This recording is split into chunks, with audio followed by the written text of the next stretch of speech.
presented by T3.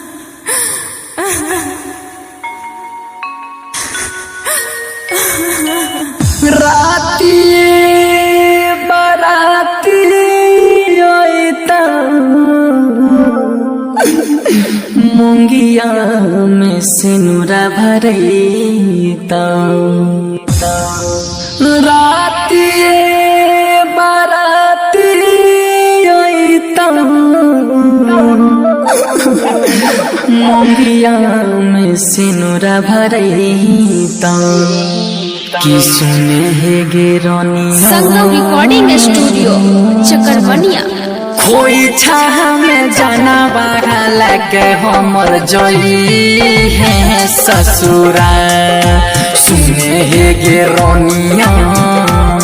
कोई छाह में जाना बागा लगे हमर जोई है ससुरा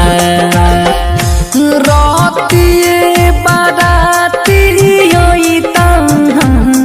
मंगिया में सिनुरा भरई तो सुने है गिरनिया खोई छाह में जाना वाला के हमर जोई है ससुरा सुने है गिरनिया खोई छाह में जाना वाला के हमर जोई है ससुरा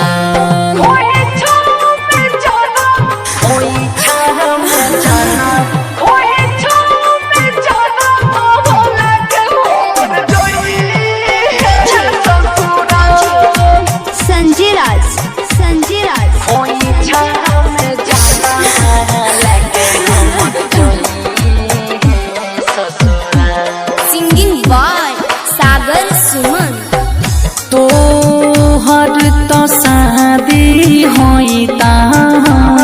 हमारो गे बर्बादी होईता शादी होईता हमारो गे बर्बादी होईता देखता ई पूरा गौआ जना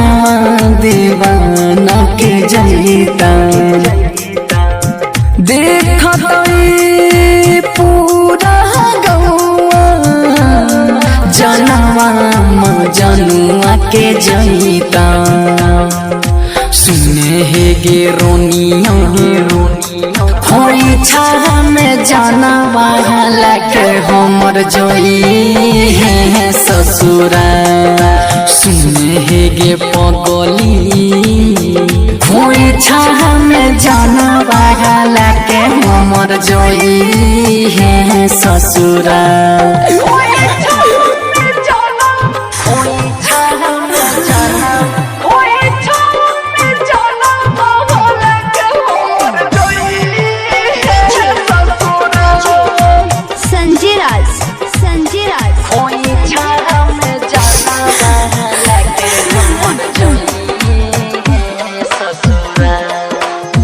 रिकॉर्डिंग बाय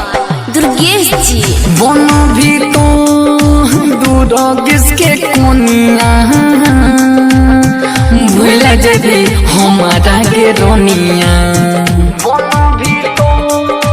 दूर किसके कोनिया संगम रिकॉर्डिंग स्टूडियो चकरवनिया। रोनो जीत के अंगना में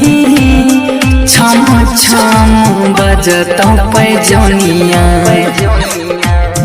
रणधीर के गाना में छम छम बजता पैजनिया सुने है गिरनिया